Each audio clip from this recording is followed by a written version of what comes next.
నోటైనా అల్లు నోటైనా బిడ్డ నోటైనా వాని సుట్టపని నోటైనా ఈ ప్రభుత్వం మంచి పని చేసింది.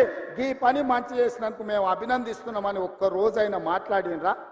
పొద్దున్న లేస్తే గవే చెత్త మాటలు, సొల్లు వాగుడు. ఎప్పుడు ఇది పోతుందా, ఎప్పుడు మేము కూర్చుంటామని.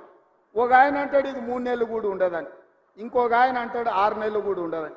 నేను చెప్పదలుచుకున్న సన్నాసులను, ఎవడైనా 3 నెలలో 6 నెలలో ఈ ప్రభుత్వం ఉండదు అని గ్రామాలకు వచ్చే మా కార్యకర్తలు వాళ్ళని పట్టుకొని యాప చెట్టు కట్టేసి లాగుల తొండలిడ్చి కొడతారని చెప్పి నేను ఈ సందర్భంగా చెప్పదలుచుకున్నా.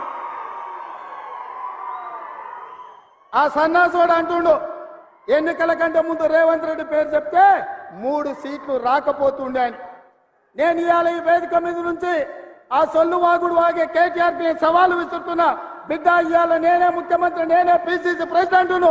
రేపు రాబోయే పార్లమెంట్ ఎన్నికల్లో నేను సవాలు విసురుతున్నా. నీ చేతనైతే దమ్ముంటే, నువ్వు మగోడు అయితే ఈ తెలంగాణ రాష్ట్రంలో బిడ్డ ఒక్క సీటు గెలిచి చూపించు. నీ అయ్యా నువ్వు వస్తావో నీ అయ్య వస్తాడో మా కార్యకర్తలు చూసుకుంటారు. బిడ్డ, నువ్వు అనుకుంటున్నావా అల్లా టప్పగాడని? అల్లా టప్పగాళ్ళం కాదు, అవులగాళ్ళలాక అయ్య పేరు చెప్పుకొని కుర్చీలో కూర్చోలేదు సన్నాసోడా.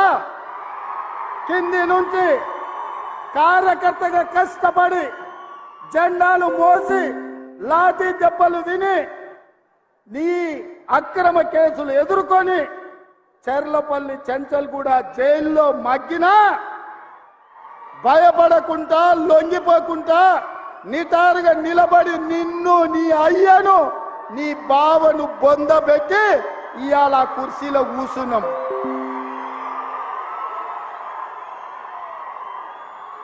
ఈ కుర్చీ ఇనాం కింద వచ్చింది కాదు, ఈ కుర్చీ అయ్య పేరు చెప్తూ వచ్చింది కాదు బిడ్డ. నల్లమల్ల అడవి నుంచి తొక్కుకుంటూ వచ్చి నీలాగటో నెత్తి మీద కాలు పెట్టి తొక్కి ఆ కుర్చీలో కూర్చోబెట్టి నువ్వు మా కార్యకర్తలు.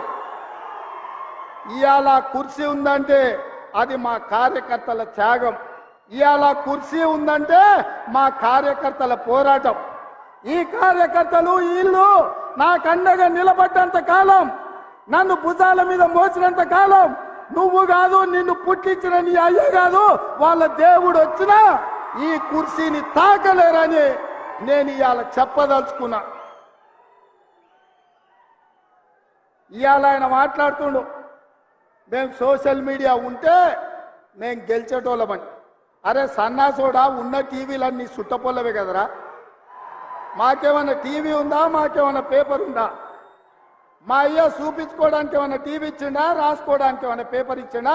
సొల్లువాగుడు వాగడానికి మాకేమన్నా మైకులు ఇచ్చిండా? సాయంత్రం పూట సేద రీయడానికి జూబ్లీహిల్స్ లో సినిమా వాళ్ళ గెస్ట్ హౌస్లు ఏమన్నా మాకు ఇచ్చిండా? ఏమిచ్చిండా? మా కార్యకర్తలు కష్టపడితే, మా కార్యకర్తలు నిలబడి కొట్లాడితే మాకు ఇవాళ ఈ అధికారం వచ్చింది. ఇవాళ నువ్వు చేసే తప్పుడు పనులు మా కార్యకర్తలు సోషల్ మీడియాలో పెట్టారు. మాకు ఆ ట్యూబ్ అక్కర్లేదు, ఈ ట్యూబ్ అక్కర్లేదు, ఏ ట్యూబ్ అక్కర్లేదు. బిడ్డ, నీ ట్యూబ్ లైట్ వలగొట్టే బాధ్యత మాత్రం మేము తీసుకుంటాం. ఆయన చివరికి దివాలా చెడి యూట్యూబ్ ఛానల్ పెట్టుకుంటామంటుండు. అట్లనే కృష్ణానగర్లో ఏదైనా బ్రోకర్ దందా కూడా పెట్టుకో. అది ఇది 2 కలిస్తే బాగానే నడుస్తుంది నీ వ్యాపారం. ఇప్పటికి కూడా సిగ్గురాలే. వాళ్ళ కుటుంబం దోసుకుంటే తెలంగాణ ప్రజలు చెప్పు తీసుకొని కొట్టిండ్రు అనే సంగతి ఆయనకు అర్థం కాలే. 10 ఏళ్ళు అడవి పందుల్లాక చెరుకు తోట మీద పడి అడవి పందులు తిన్నట్టు మా వికారాబాద్ పరిధి తాండూరు ప్రాంతంలో పల్లి చేను వేసుకుంటే అడవి పందులు రాత్రిపూట చేను మీద పడితే ఆ పంట కాపాడుకోనికి మా రైతులు కరెంటు తీగలు పెట్టి కాపాడుకుంటారు. అట్లనే తెలంగాణ ప్రజలు అడవి పందుల్లాక తెలంగాణ మీరు తెగమెక్కుతుంటే కరెంటు వైర్లు పెట్టి మిమ్మల్ని కరెంటు తీగలకు బలిచ్చి ఇవాళ కాంగ్రెస్ పార్టీని అధికారంలోకి తీసుకొచ్చారు. అందుకే మిత్రులారా, ఇవాళ నేను ఒక్క మాట చెప్పదలుచుకున్నా. సోనియమ్మ మాట ఇచ్చిందంటే అది శిలా శాసనం. సోనియమ్మ గారు ఏదైతే మాట ఇస్తే అది శిలా శాసనం. ఆ శిలా శాసనాన్ని అమలు చేయడానికి మా ఊపిరి పోయినా, మా రక్తం దారబోసైన అమలు చేసే బాధ్యత నా మంత్రివర్గం నా మిత్రులందరూ కలిసి తీసుకుంటాం. ఇవాళ ఇచ్చిన మాట నిలబెట్టుకోవడానికి కాంగ్రెస్ పార్టీ సిద్ధంగా ఉంది.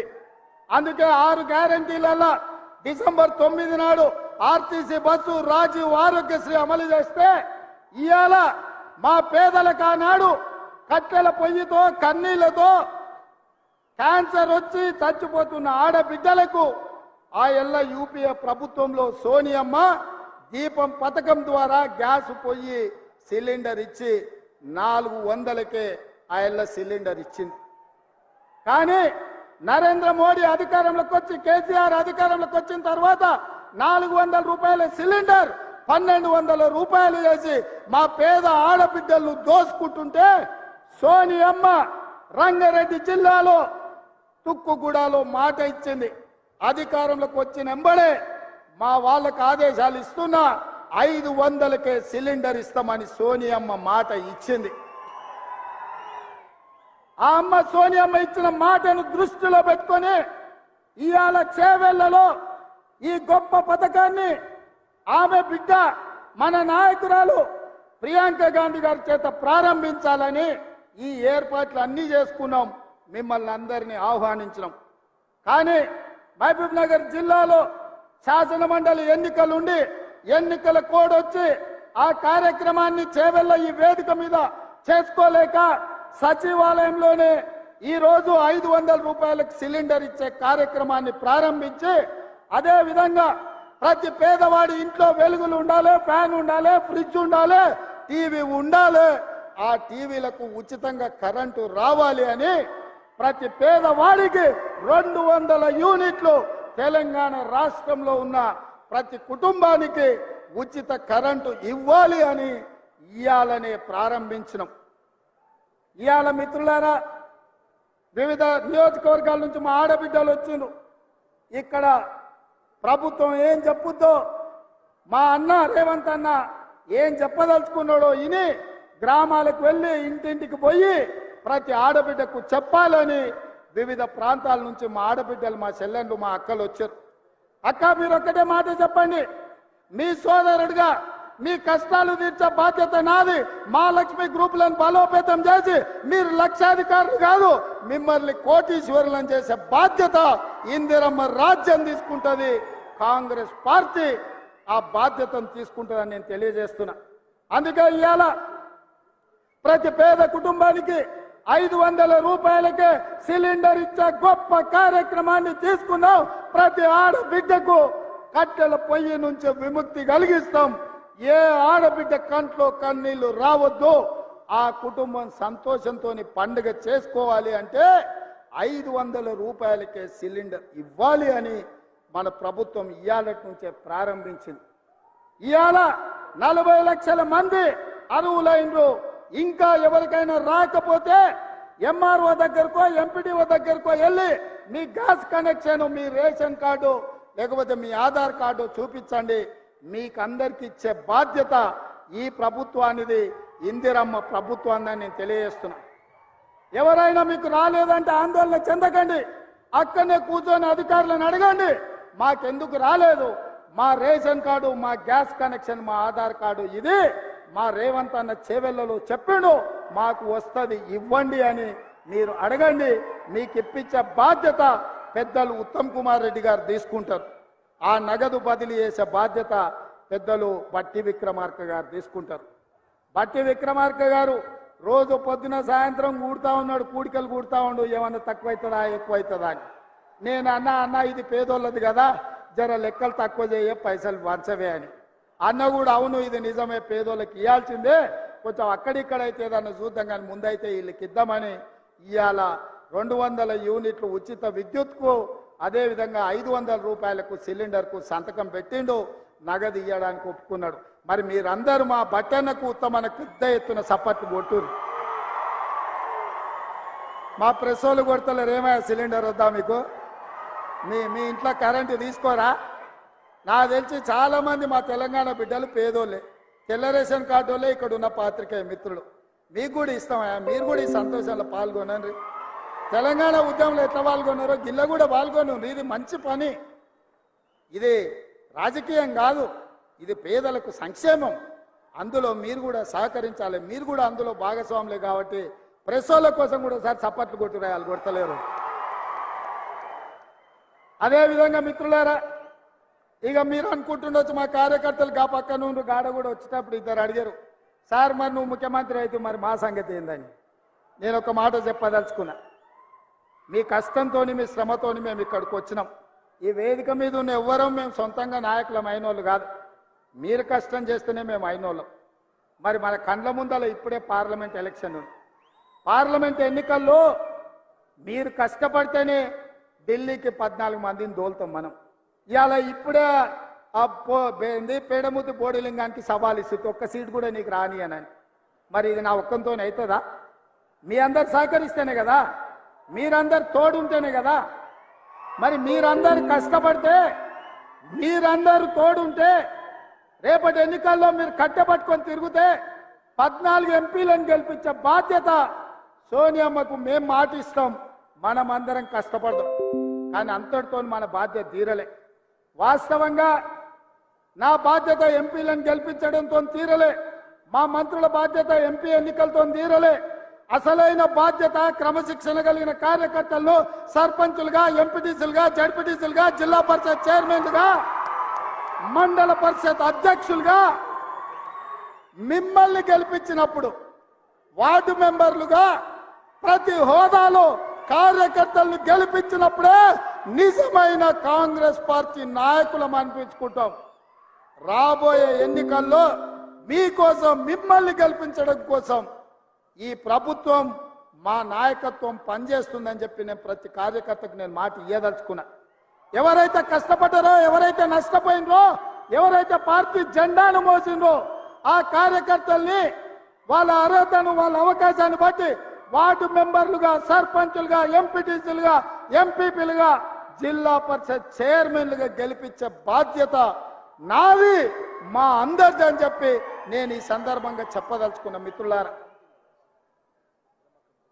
అదేవిధంగా రామోనాన్ని అందిస్తున్నాడు పక్క నుంచి. అన్నా ఇప్పుడు పథకాలల్లో మనం గ్రామాలలో ఇందిరమ్మ కమిటీలు వేయాలి, ఎందుకంటే కష్టపడ్డోళ్ళ చేతులు ఉంటే ఊర్లో ఎవరికేమి ఇవ్వాలనో తెలుస్తుందని. ఆల్రెడీ పాత 10 ఉమ్మడి జిల్లాలకు 10 మంది ఇన్ఛార్జ్ మంత్రులను వేసిన. మీ నియోజకవర్గాల నుంచి ప్రతి గ్రామం నుండి 5 మందిని సభ్యులను వివిధ సామాజిక వర్గాల నుంచి మీరు మీ ఎమ్మెల్యే ద్వారా సంతకం పెట్టి ఇన్ఛార్జ్ మంత్రికి ఇవ్వండి. ఇందిరమ్మ కమిటీలను వేసి ఇండ్లైనా, పెన్షన్ అయినా, సిలిండర్ అయినా, ఏ పథకమైనా మీ ద్వారా పేదలకు చేర్పించే బాధ్యత మన ప్రభుత్వం తీసుకుంటుంది అని చెప్పి నేను ఈ సందర్భంగా తెలియజేస్తున్నా. మిత్రులారా, చాలా మంది అధికారం వచ్చిన తర్వాత కార్యకర్తల్ని మర్చిపోతారని ఉంది. కానీ నేను కార్యకర్తలకు నాయకుని, నేను మీలో ఒక్కడిని. మీ గురించి ఆలోచన చేస్తా. ఏ కార్యకర్తలైతే ఈ పార్టీని అధికారంలోకి తెచ్చిండ్రో ఆ కార్యకర్తలను గెలిపించే వరకు మీకు అండగా నిలబడతా, మీకు తోడుగా ఉంటా, మీకోసం పనిచేస్తా, మిమ్మల్ని కలుస్తా. మీరు చూసిన 75 రోజుల్లో ఏ ఒక్క రోజు, ఏ ఒక్క గంట సెలవు తీసుకోలే. రోజుకు 18 గంటలు పని చేస్తూనే ఉన్నాం. ఎవరు వచ్చినా కలుస్తూనే ఉన్నా. అట్లని అందరినీ కలిసినా నేను అనలేను. వేలాది మంది అభిమానంతో ఏం పని లేకపోయినా అన్నను ఒకసారి కలిసిపోదామని వస్తారు. కొన్నిసార్లు అధికారులు ఎట్లుంటారు, ప్రారంభోత్సవాలు నేను అడుగు సార్ అంటారు. కొన్నిసార్లు సచివాలయంలో తలుపులు పెట్టి సార్ లోపల సమీక్షలు ఉండి అంటారు. చిన్న చిన్న ఇబ్బందులు ఉంటాయి. ఏది ఉన్నా అంతిమంగా కార్యకర్తలు ఏం కోరుకుంటుండ్రో కార్యకర్తల కోసం పనిచేయడమే నా బాధ్యత నాయకుడిగా. అందుకే మిత్రులారా, మళ్ళీ జిల్లాలో నియోజకవర్గాలు తిరగడానికి నేను వస్తా, మీ మధ్యలో ఉంటా, మీతో కూర్చుంటా, మీతో మాట్లాడతా. మీరేం కోరుకుంటున్నారో, మీరేం ఆలోచన చేస్తున్నారో, ఏ విధంగా రాష్ట్రాన్ని మీరు అభివృద్ధి పదం వైపు నడపాలనుకుంటున్నారో మీ ఆలోచనలు తీసుకొని తెలంగాణ రాష్ట్రాన్ని అభివృద్ధి పదం వైపు నడిపించే బాధ్యత కాంగ్రెస్ పార్టీ తీసుకుంటుంది. పదే పదే బీజేపీ వాళ్ళు అంటున్నారు మాది గుజరాత్ మోడల్ అని. గుజరాత్ మోడల్ అంటే ఏందే? ఊర్లో ఉన్న వాళ్ళందరూ తగలబెట్టుడా? ఇతర రాష్ట్రాలలో పెట్టుబడులు ఉంటే వాళ్ళని బెదిరించి మీ రాష్ట్రానికి గుంజుకపోవుడా? గుజరాత్ మోడల్ అంటే ఏందో? సంవత్సరానికి 2 కోట్ల ఉద్యోగాలు ఇస్తా అన్నారు. ఎవరికైనా ఉద్యోగం ఇచ్చిందా? రైతు ఆదాయాన్ని రెండింతలు చేస్తామన్నారు. రైతు ఆదాయం రెండింతలు చేయలేదు, కానీ ఢిల్లీలో మాత్రం ధర్నా చేస్తున్న రైతులను కాల్చి చంపేసింది. ఇదా గుజరాత్ మోడల్? ఇదా మీరు చెప్తున్నది నరేంద్ర మోడీ గారి మోడల్? అడిగేటోడు లేడు కదా అని బెదిరించి రుబాబుతో దబాయించి బతకాలనుకుంటున్నారు బీజేపీ వాళ్ళు. నిన్న మన బీజేపీ వాళ్ళు బయలుదేరి మోడీని ప్రధానమంత్రిని చేయాలి. ఇప్పటి వరకు ఏమున్నాడా మోడీ? ప్రధానమంత్రి లేడా? ఆయన మన ముఖ్యమంత్రి ఉన్నాడా? 10 ఏళ్ల నుంచి దేశానికి ప్రధానమంత్రి ఆయనే కదా. మరి ఆయన ఎందుకు చేయలే? సంవత్సరానికి 2 కోట్ల ఉద్యోగాలంటే ఇప్పటికీ దేశంలో 20 కోట్ల ఉద్యోగాలు ఇవ్వాల్సిన అవసరం ఉండే. రైతుల ఆదాయం రెండింతలు చేస్తా అన్నాడు, కానీ మా ఊర్లో ఒడ్లు అంటే ఇస్తే కొనేటోళ్ళు లేడు, మా తాండూరులో కందులు వస్తే పట్టేటోళ్ళు లేడు. ఎట్లా బతకాలి? అభివృద్ధి అన్నారు. ఏం అభివృద్ధి అని నేను అడుగుతున్నా. ప్రాణహిత చేవెళ్ళ నుంచి చేవెళ్ళ వరకు నీళ్లు దేవాలని ఆనాడు డాక్టర్ వైఎస్ రాజశేఖర రెడ్డి ఈ చేవెళ్ళలో శిలాఫలకం వేస్తే పడావు పెట్టించు పన్లికిలు ఇచ్చిండు కేసీఆర్. ఈ బీజేపీ వాళ్ళు ఏమన్నా చెప్పి కేసీఆర్ చేవెళ్ళ, వికారాబాద్, తాండూరు, పరిగి ఈ ప్రాంతాలకు గోదావరి జలాలు ఇవ్వాలి, ఈ ప్రాజెక్టు పూర్తి చేయాలని ఎప్పుడని చెప్పిండా? నిన్న మొన్నటి వరకు ఈ కేడీ ఆ మోడీ కలిసే అంటగాగింది కదా. అల్లం బెల్లం లెక్క అల్లాయి బల్లాయి చేసుకురు కదా వాళ్ళిద్దరూ. చేయలేదా? మరి ఇవాళ మేమిద్దరం వేరే, మాకు ఒకరంటే ఒకరు సరిపోదని నాటకాలు ఆడుతున్నారు. ఇది నమ్మాలనా అని నేను అడుగుతున్నా. ఒకవేళ వాళ్ళిద్దరి మధ్యలో పొత్తు లేకపోతే, చీకట్ల ఒప్పందం లేకపోతే కేటీఆర్ను ముఖ్యమంత్రిని చేయడానికి కేసీఆర్ మోడీని ఎందుకు అడిగిండా? ఇది నేను చెప్పినా మోడీ కదా చెప్పింది కేసీఆర్ వచ్చి నన్ను అడిగిండని. ఎవడే కేసీఆర్కి ఇంటి పెద్ద, కుల పెద్ద? నరేంద్ర మోడీ కదా. ఇప్పుడు వాళ్ళు ఇంటి పంచాయతీ తీసుకొని పోయి మోడీకి చెప్పిందంటే వాళ్ళ కుల పెద్ద ఎవడు? మోడీ కదా. మరి ఆ మోడీ కేడీ ఇవాళ కాంగ్రెస్ను తట్టుకోవాలంటే చీకట్ల కలిసి ఉండాలి, పొద్దుపూట కొట్లాడినట్టు ఉండాలని నాటకాలు వేస్తూ ఈ నాటకం కింద తెలంగాణ పిల్లలకు అర్థం కాదా? మనం అంత అమాయకులమా? గుజరాత్ నుంచి వచ్చి ఆయన జోలు చెప్తే వినడానికి ఏంది గుజరాత్ మోడల్ అని నేను అడుగుతున్నా. గుజరాత్ మోడల్ అయితే రైతుల ఆదాయం రెండింతలు కావాలి. గుజరాత్ మోడల్ అంటే 20 కోట్ల ఉద్యోగాలు ఇవ్వాలి. గుజరాత్ మోడల్ అంటే ప్రతి పేదవాడికి ప్రధానమంత్రి ఇల్లు కట్టించి ఉండాలి. గుజరాత్ మోడల్ అంటే సాగునీటి ప్రాజెక్టులు పూర్తి కావాలి. కానీ ఇవేవి జరగలేదు. ఇంకేం మోడలు? గుజరాత్ మోడలు. ఆ గుజరాత్ మోడల్ 10 ఏళ్ళు దేశంలో అమలు చేశారు. గుజరాత్ మోడల్ అంటే పార్టీలను చేర్చడం, ప్రభుత్వాలను బడగొట్టడం, ఎన్నికని కింద పడేసుడు, మాటినోని జైళ్ళలో పెట్టుడు. మనం మీటింగ్ ఉందంటే మనం ఎన్ఎస్సీలోనో, యూత్ కాంగ్రెస్లోనో, మహిళా కాంగ్రెస్లోనో, లేకపోతే ఎస్టీ డిపార్ట్మెంటో, ఎస్సీ డిపార్ట్మెంటోలో ముందు తోలుతాం. అరే పిల్లలు ఉరుకూరి వచ్చే వారం మీటింగ్ ఉందని. కానీ మోడీ ఎవరిని తోలుతాడా? ఈడీ వాళ్ళని తోలుతాడు, ఇన్కమ్ ట్యాక్స్ వాళ్ళని తోలుతాడు, సిబిఐ వాళ్ళని తోలుతాడు. అరే పోర్రాబాయ్, ఆ ఊర్లో వీడి నాయకులు ఉన్న వాళ్ళని తీసి కేసులు పెట్టుర్రి, మళ్ళీ తర్వాత మా పార్టీలో చేసుకుంటామని. ఇది గుజరాత్ మోడల్ అంటే. ఇక ఇక్కడ ఒక నాయకుడు ఉన్నాడు బీజేపీలో, మనిషి మంచోడే కానీ పార్టీ సక్కనైంది కాదు. ఆయనకి వేసినా దండుగా అవుతుంది. ఎందుకంటే ఆయనకు ఒక్కోటి వేసినా కూడా దండుగా అయిపోతుంది అది. ఎందుకంటే ఆయన మాట ఎవరు విన్నారు? ఆయన్నే చెప్పిండు, మేము ఏదో ఆశించి అండకు పోయినాం, కవితను తీసి జైలు వేస్తారు అనుకోని లోపడిపోయినాక అదేం లేదని చెప్పిండు. పెద్ద మంచిగా చెప్పిండు కదా. ఇక ఉన్నది ఉన్నట్టు కులం చెప్పిండు. ఇంకా ఆయన కోటేసి కూడా దండగానే. అందుకే ఇవాళ ఈ చేవెళ్ళ పార్లమెంటు నియోజకవర్గంలో పార్టీ నిర్ణయించి ఎవరిని ఎంపీగా ఇక్కడ అభ్యర్థిని ప్రకటించినా అత్యధిక మెజార్టీతో గెలిపించండి. ఈ తెలంగాణ ప్రాంతాన్ని, చేవెళ్ళ ప్రాజెక్టును పూర్తి చేసి ఈ ప్రాంతాన్ని అభివృద్ధి పదం వైపు నడిపించి ప్రతి ఎకరాకు నీళ్ళిచ్చే బాధ్యత తెలంగాణ రాష్ట్ర ముఖ్యమంత్రిగా, కాంగ్రెస్ పార్టీ అధ్యక్షుడిగా తీసుకునే బాధ్యత నాది. ఈ వికారాబాద్ ఈ ప్రాంతం జిల్లాలో ఇక్కడ నుంచి ఎన్నికైన నేను ఇవాళ రాష్ట్రంలో అందరు కలిసి నాకు అవకాశం ఇచ్చిండ్రు ముఖ్యమంత్రిగా. తప్పకుండా ఈ ప్రాంతాన్ని అభివృద్ధి పదం వైపు నడిపించే బాధ్యత నేను తీసుకుంటా. ఇవాళ ఈ జిల్లాలో కార్యకర్తలకు అండగా ఉండడానికి పెద్దలు మహేందర్ అన్న ఈరోజు మన మధ్యలో ఉన్నాడు. సునీతమ్మ ఉంది.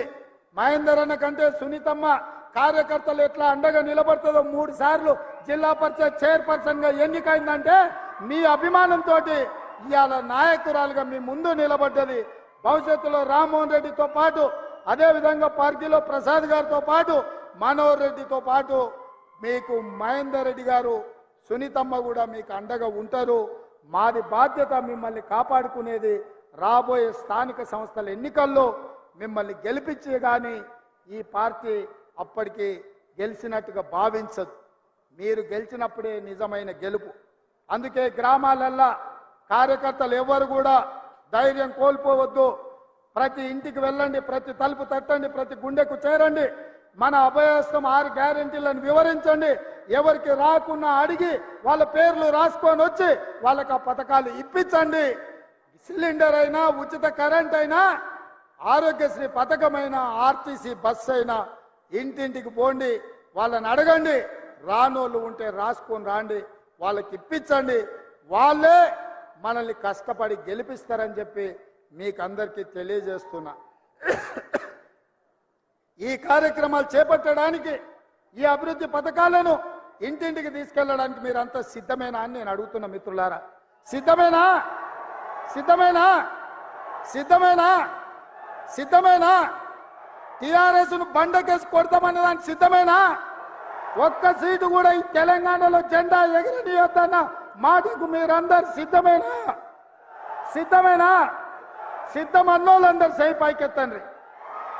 జై కాంగ్రెస్, జై జై కాంగ్రెస్, జై కాంగ్రెస్. హస్తం గుర్తుకే, హస్తం గుర్తుకే. ధన్యవాదాలు మిత్రులారా. చాలా దూరం నుంచి వచ్చిండ్రు. జాగ్రత్తగా గ్రామాలకు వెళ్ళండి. స్పీడ్గా పోయో తొందరపడో ఎలాంటి ప్రమాదాలు జరగొద్దు. అందరూ జాగ్రత్తగా చేరుకోండి. మొత్తం తెలంగాణ నలుమూలలో మళ్ళీ తిరుగుతాను. తొందరలోనే కార్యాచరణ తీసుకొని మీ దగ్గరికి, మీ ప్రాంతాలకు వస్తానని తెలియజేస్తూ మీ అందరి దగ్గర సెలవు తీసుకుంటున్న మిత్రులారా.